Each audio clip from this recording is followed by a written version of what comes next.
right.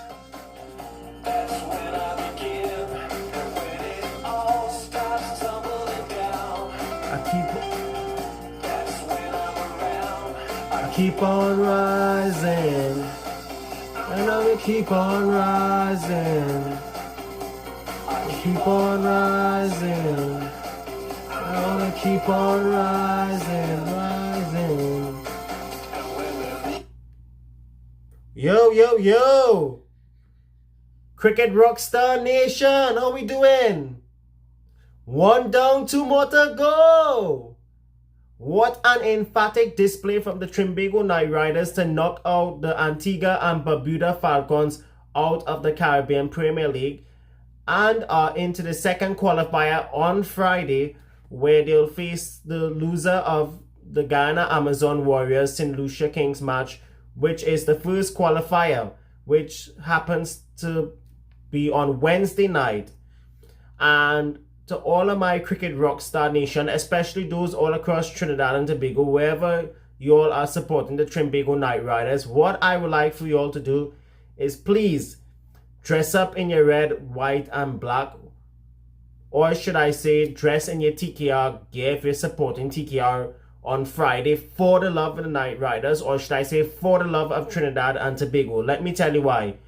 The Knight Riders are just 2 more victories away from completing its 5th CPL title triumph, but they gotta be wary of the Amazon Warriors and the St. Lucia Kings. I don't mind facing either Chicken Curry or the Kings on Friday night, but I would like for St. Lucia to be the first team to be in the final, and hopefully TKR, because before the start of the CPL campaign, I made a prediction that TKR and the St. Lucia Kings will be in the final. Why I said that over Curry Chicken versus Chicken Curry is because we've seen them play so many times. Although the rivalry is always hot and spicy, Chicken Curry and Curry Chicken have had the upper hand of one another in the past, but I would like to see another TKR St. Lucia Kings final. You know why? Because Trinidad and St. Lucia, they have very strong teams. With all of that being said, welcome everyone. This is Tyrell Ordine, aka the Cricket Rockstar Devo. So folks, Cricket Rockstar Nation, let's just get on with it because I need to cover this down very quickly. Before the match had even begun, I was feeling extremely agitated and nervous leading into the match because I know for a fact after what happened in last year's Eliminator, where the lights was turned off in the final over with 5 deliveries remaining and then turning back on just 5 minutes after the cutoff time and all that shenanigans. Thankfully, no lights was turned off this time around as the Knight Riders comprehensively defeated the Falcons by 9 wickets to knock the first time playoff team, or should I say the Falcons who have made the playoffs for the first time, out of the rest of the playoffs. Now, let me tell you something. The Knight Riders coming into this match had lost 3 consecutive games, 1 at home to the Kings and on the road to Amazon Warriors and the Royals. They were under immense pressure. At the start, they were behind the ball game. Then it came in the middle overs and the back end. They kept things very tight. And when they came out to bat, they just had that little blunder where Monroe pulled out at long on. For a moment or so, I even had thought that the fielder at long on had touched the rope. But that was a very marginal call. But nevertheless, the umpire's decision was made and we move on.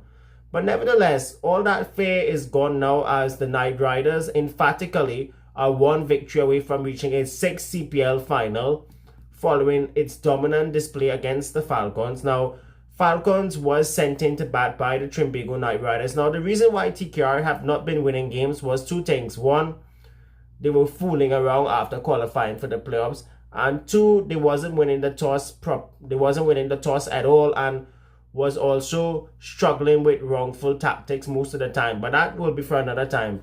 But the Falcons, who were sent in to bat by the Knight Riders, they posted 8 for 166, or should I say 166 for the loss of 8 from 20 overs, with top contributions coming from former South African-born US cricketer Andres Goss, who originally played for TKR sometime, I think, in the 2024 campaign. He made 61 of 45 deliveries. And Trinidadian Amir Django, He was the second run scorer for the Falcons, scoring 55 runs of 49 deliveries, following a cautious start where they lost Raheem Cornwall very early in the third over.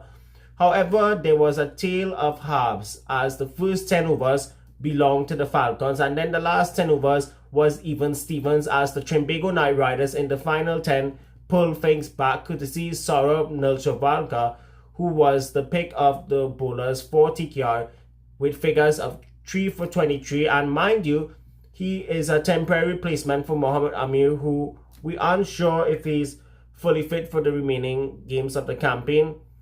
But so far, Netravalkar has been an interesting replacement, and he has been doing well because in the last game he played against the Royals, he was executing those Yorkers in the right area, but those 5th and 6th bowling option, the likes of Pollard and Russell, they cost us the game the last couple of times. But this time around, Netravalkar was the pick of the bowlers, and the other wicket taker was Usman Tariq. He was also in the wicket-taking column with splendid wicket-taking figures of 2 for 19 from his full quota of 4 overs with his mystery off break / leg breaks. And let me tell you something, I've said this earlier on, he has a combination of Saqlain Mushtaq and Arshad Khan in his bowling action, even though it has been under some scrutiny for some time after it was reported very suspectedly in the PSL earlier this year. But his action at times has raised eyebrows, but nevertheless, that was a superb spell from Tariq. When TKR came out to bat in pursuit of the 168 runs, they reached its target quite comfortably with 15 deliveries to spare, finishing on 168 for the loss of 1. Now, the chase was spearheaded by a brilliant partnership between Nicholas Pooran and former England opener Alex Hales, with Pooran, the former West Indies international from Trinidad and Tobago, the captain, being the star of the show for the Knight Riders, smashing an undefeated 90 of 53 deliveries, while Hales provided strong support with an unbeaten 54 of 40 deliveries. The only wicket was that of Colin Munro, who was dismissed very early for a quick-fire 14. Other than that, there was no more hiccups as the Knight Riders got over the line comfortably. Coming into the playoffs, as I mentioned, the Knight Riders did lose their last 3 remaining games of the league phase in the campaign, which has led to them finishing in 3rd position despite becoming the first team to qualify for the playoffs. And also, the real reason why they didn't finish in the top 2 was 2 things. They were being over cocky after qualifying and was seen on social media partying on boat ride, this, that, the other, and even not focusing on their cricket. What was worse as well, as I mentioned a few minutes before, they wasn't winning the toss and they were ending up batting first and losing the game. And furthermore, they don't have proper dead bowlers, something that experts have been talking about since the start of the season. But nevertheless, their bowling attack today, led by Saurabh Netravalkar, who is a temporary replacement for Amir, as I mentioned, did an excellent job. First with the new ball, bowling 3 overs on the trot, and then in the 19th over, picking up a couple of wickets in restricting the Falcons to a manageable total despite the half centuries from Gauze, his fellow USA teammate, and Django. The highlight of the match was all about Nicholas Pooran.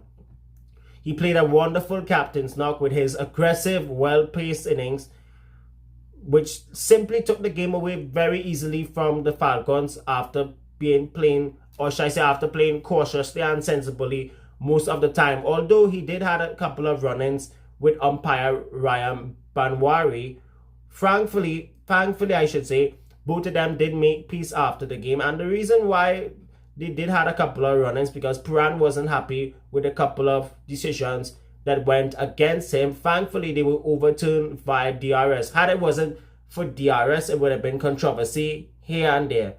Now the Knight Riders, they are awaiting the loser of Wednesday night's match involving the Guyana Amazon Warriors and the St. Lucia Kings to see who they'll be playing in qualifier number 2, which is on Friday night, with the winner of that match heading into the final. Now, the winner of the first qualifier goes straight to the final.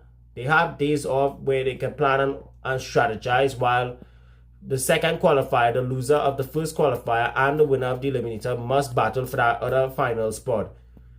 There's no time to fool around or jackass the scene whatsoever. That in mind, take care, my friends. That's it for this video. be good, be cool, play sensible, and also we'll continue and stay frosty.